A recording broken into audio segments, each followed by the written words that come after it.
यदि आपने इस कहानी को ठीक ढंग से समझ लिया तो यह कहानी आपको छोटी से छोटी टेंशन देने से भी बचाएगी। नमस्कार, जय श्री राधे, जय श्री कृष्णा। दोस्तों, आज की कहानी बहुत ही छोटी सी है, मगर यह कहानी हमको सीख बहुत बड़ी दे करके जाएगी। तो कृपया कहानी को अंत तक सुनें, क्योंकि इस कहानी की एक एक बात बहुत ही महत्वपूर्ण है जो हमारे जीवन में काम आने वाली है। दोस्तों, इस कहानी को पूर्ण से सुन लेना, आपको छोटी से छोटी टेंशन भी नहीं आएगी। साथियों, कहानी शुरू करने से पहले मैं आपसे एक निवेदन करता हूं, यदि आपने हमारे चैनल को सब्सक्राइब नहीं किया तो सब्सक्राइब कर करके और बेल आइकन घंटी वाले बटन को भी अवश्य दबा दें, जिससे हम जो वीडियो अपलोड करें उसका नोटिफिकेशन आप तक पहुंचता रहे और आप किसी भी ज्ञान से वंचित ना रह सकें। साथियों, कहानी शुरू करते हैं। एक राजा एक लंबी यात्रा के लिए निकलने वाला था अपने राज्य से। तो सारे गांव वाले उसे छोड़ने आते हैं पानी के जहाज तक।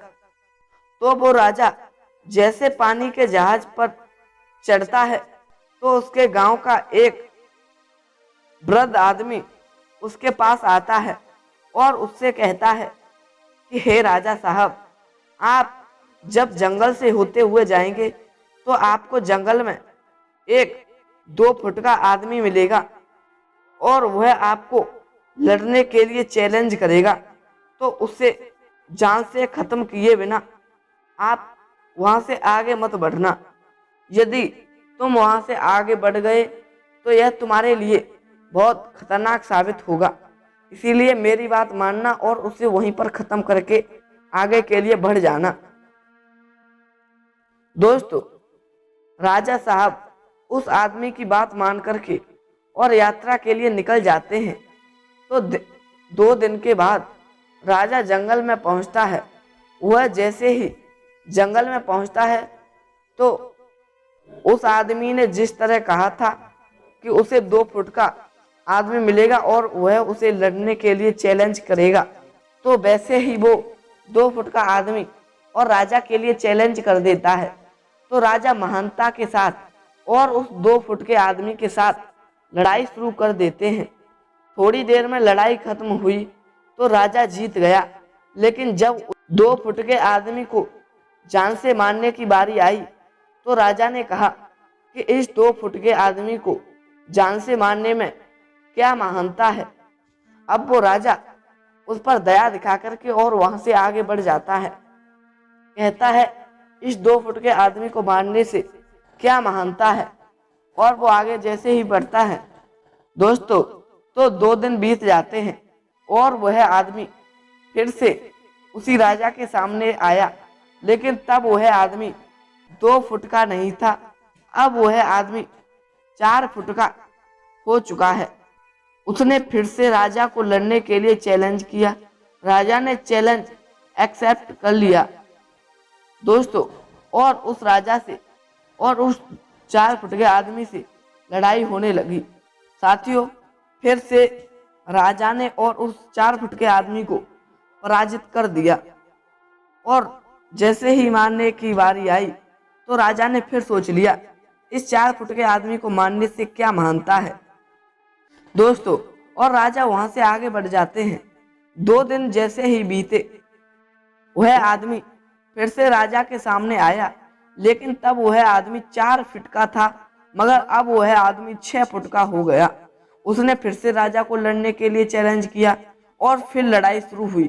फिर राजा जी जीत गए, लेकिन इस बार राजन उसे जिंदा छोड़ दिए, यह कहकर कि इस आदमी को जान से मारने में कैसी महानता। और इसी तरह राजा उसे छोड़ करके आगे के लिए चल दिए दोस्तों, और वह आदमी हर बार 2-2 फुट बढ़ता गया। और एक दिन ऐसा आया कि वह आदमी राजा से भी बड़ा हो गया। उसने फिर से राजा को लड़ने के लिए चैलेंज किया, लेकिन इस बार राजा थोड़ा डर गया।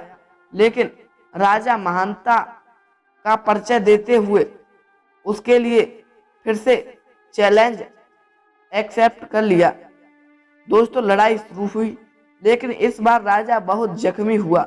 राजा का एक हाथ भी टूट गया, लेकिन राजा कौन था? राजा महान था। उसने जैसे तैसे करके उस आदमी को हरा दिया, लेकिन इस बार उसने उस आदमी को जिंदा नहीं छोड़ा, उसने उस आदमी को जान से मार दिया। तो अब आप मुझे बताइए कि महानता किस बात में है? जब उस राजा को यह बोला गया था कि तुम्हें जंगल में 2 फीट का आदमी मिलेगा जिसे कि तुम्हें जान से खत्म किए बिना तुम्हें आगे नहीं बढ़ना है, मगर उस राजा ने फिर भी उसे छोड़ दिया और वह आदमी 2-2 फुट कर करके और उस राजा से भी बड़ा हो गया। तो दोस्तों, और उसने उसी में अपना एक हाथ भी गंवा दिया। तो अब मैं आपसे कह रहा हूं कि आपकी जिंदगी में कितनी भी छोटी प्रॉब्लम क्यों ना हो आए, उसे आपको बिना खत्म किए आगे मत बढ़ना, उसे बिना खत्म किए आगे बढ़ना ही नहीं है। यदि हम ऐसा कर देते हैं तो वह प्रॉब्लम हमारे लिए आगे चल करके बहुत बड़ी प्रॉब्लम बन जाती है, जो हमें बहुत नुकसान पहुंचाती है, जो हमारे लिए बहुत नुकसानदायक होती है। तो कृपया जो भी आपके लिए छोटी प्रॉब्लम आए तो उसे तुरंत वहीं ख़त्म कर दें, वरना आगे चल करके वह प्रॉब्लम हमारे लिए बहुत बड़ी बन जाएगी। तो दोस्तों, मैं उम्मीद करता हूँ आपको यह कहानी पसंद आई होगी और इससे आपको बहुत कुछ सीखने को भी मिला होगा। जो मैंने बताया था कि आपने इस कहानी को पूरा सुन लिया तो आप प्रॉब्लमों में नहीं फंसोगे, आपको टेंशन नहीं मिलेगी। तो आप छोटी से छोटी प्रॉब्लम को भी ख़त्म करें जो कि आगे चलकर बड़ी नहीं बन पाए, तो आपको अपने जीवन में कोई भी प्रॉब्लम नहीं मिलेगी, कोई टेंशन नहीं मिलेगी। दोस्तों, फिर मिलते हैं ऐसी ही नई कहानी के साथ, ऐसे ही नए इंटरेस्टिंग टॉपिक के साथ।